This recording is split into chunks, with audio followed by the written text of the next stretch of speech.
Hey guys, we're still in our Psalm series, Psalm 124. So we're actually supposed to be on Psalm 123, but I'll be totally honest with you. I thought I did Psalm 123 last week, so I just went straight to Psalm 124, but I was just looking back at our notes, or the videos that we did and that I posted, and I'm just totally skipping over a Psalm. But that's okay, because we got more Psalms than we do weeks. So I'm gonna read Psalm 124, and then we're going to get right into it. Here we go. Psalm 124. If the Lord had not been on our side, let Israel say, if the Lord had not been on our side when the people attacked us, they would have swallowed us alive. When their anger flared against us, the flood would have engulfed us. The torrent would have swept over us. The raging waters would have swept us away. Praise be to the Lord, who has not let us be torn by their teeth. We have escaped like a bird from the fowler's snare. The snare has been broken and we have escaped. Our help, here's kind of the theme of the Psalms. Our help is in the name of the Lord, the maker of the heavens and the earth. So remember, imagine walking up from wherever you are in Israel up to Jerusalem, and you're singing this song, and you're maybe a few days in, and this is the song that you're singing, and you're literally, what this psalm is, it's a faith-building psalm. That's what it is. It's a faith-building psalm. I mean, it's literally a psalm of remembrance. It's like, in the midst of life's pain and drama and difficulty and the suffering that you see, it's like, this is the psalm where you go, okay, let me remember what God has done. Let me remember who he was. Let me remember the battles he's won for us. I mean, like, the language specifically here is like the Exodus language right here. If the Lord had not been on our side, the raging waters would have swept us away. Like, that's talking about the Red Sea being split and them walking through the Red Sea, and this image of, like, if God wasn't with us, then we would have been dead. We wouldn't have been able to even cross the Red Sea. We would have been swept away. We would have been an abolished nation if it wasn't for the Lord, the maker of heaven and earth. And so here's kind of the practical for us. It's a short message today. The practical is this. It's not uncommon for us to have spiritual amnesia. Spiritual amnesia is when you forget what God has done, when you forget the miracle or the way that God has financially broken through for you, or relationally broken through for you, or the word that you got over your life, or the wisdom that was spoken over you and you used it and it was successful, or whatever. Like, we as a people have spiritual amnesia. I mean, literally, in the Old Testament, and you'll see this, where God tells the Israelites to do something in order to remember it. So, like, when they crossed the Jordan River, going into the promised land, the Lord was like, all right, go get 12 rocks for each of the tribes of Israel and put them right here. And this is the place where you remember what God has done for you, has gotten you through into the promised land. I mean, it's like, it's all throughout the Old Testament. It's just this way of God being like, you are a forgetful people. Humanity is a forgetful people. And so in order for you to remember what I have done, you need to make it a practice in your life to remember who I am. So the question is, have you ever had spiritual amnesia? Have you ever been in a situation where you forgot what God has done for you? I mean, this could be anything. It could be, and what ends up happening is, like, you have spiritual amnesia, and then you almost forget to call upon the Lord for the next thing that you need. I mean, like, I don't know how often I've had it where I'm in a situation where I need to be praying about it, but I almost don't pray about it because I just feel like I can handle it on my own. I mean, like, how often does that happen in your life? It happens all the time. And the scriptures are pretty clear that we need to be people who are, like, kind of in petitioning for all things.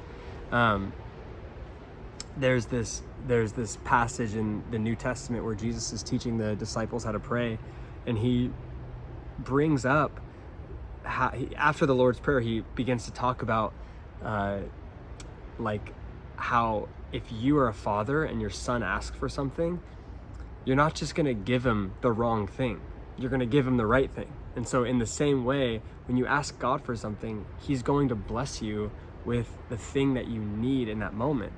And so the reminder here is you have to remember what God has done, and then you have to remember in the future to be praying that God would do more things for you. I mean, like, the question that I raised here is like, how much more would God do if we asked him to do more things? How much more would God do if we were in prayer about all of the things that we need help with? Everything. Relational dynamics with your kids, intimacy with your wife, wisdom in your business relationships, whatever. How much more would God do if you just asked him for it? And then the call is, don't be like everybody else. When God acts and when God moves, don't forget. So the question I have for you guys this morning is, do you remember a time where it really felt like God was on your side and he pulled through for you? Do you remember a time where it felt like God was on your side and he pulled through for you? So like, would we be a people who remember what God has done? Would we be a people who remember what God has done? And then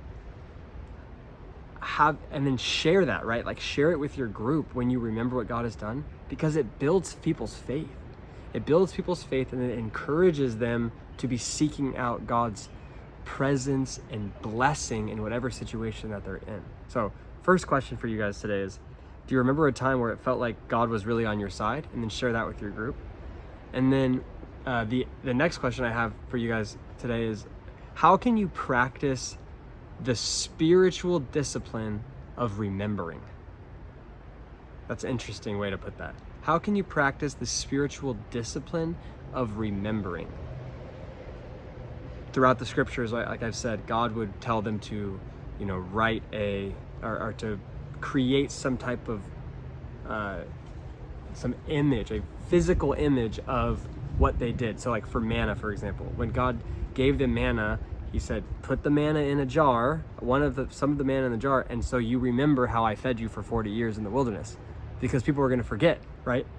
And so for me, how do we do that? Like, is it a notebook? Is it is it like some type of wall art? Is it a tattoo? Like, a lot of my tattoos, I'm not going to go through all of them, but they're like ways to remember what God has done for me. And it's like a physical way that I can be like, oh yeah, God blessed me in this way at that specific moment in my life. So I'm not saying that you need to all go get tattoos. I mean, it'd be cool, but you don't have to.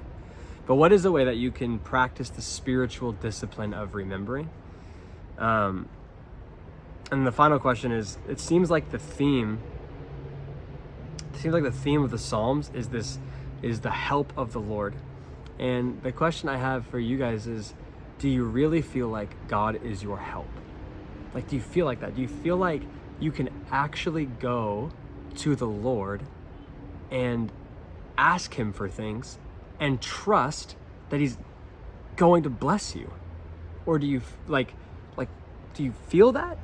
Or are you like more on this, like, where do you live on the side of God's sovereignty or whatever? Like, are you more on the side of like, if I pray for things and they happen, is it coincidence or is it God? Or are you more on the side where like, I have to pray, otherwise the hand of God won't move? I'll leave that up for discussion for your group. My opinion is prayer moves the hand of God 100%. And so if you want God to move in your life, like, he won't not move without your prayer. He's going to do what he's going to do, but it's prayer is like an accelerator to move the hand of God. And so I want you to know, I should say this. The question is, do you feel like God is your help? Do you feel like you can actually go to him for help? Why or why not? And by help, I mean, do you feel like you can go to him and pray and that he's actually going to answer you? So those are the 3 questions. I'll read them one more time. You have them in your I emailed them to you, but I'll just read them again one more time. Do you remember a time where it felt like God was on your side? Share it with your group. how do you practice the spiritual discipline of remembering? And then the final thing is, does God actually feel like your help? Why or why not? All right, that's it. Shorter today. Love you guys. See you soon.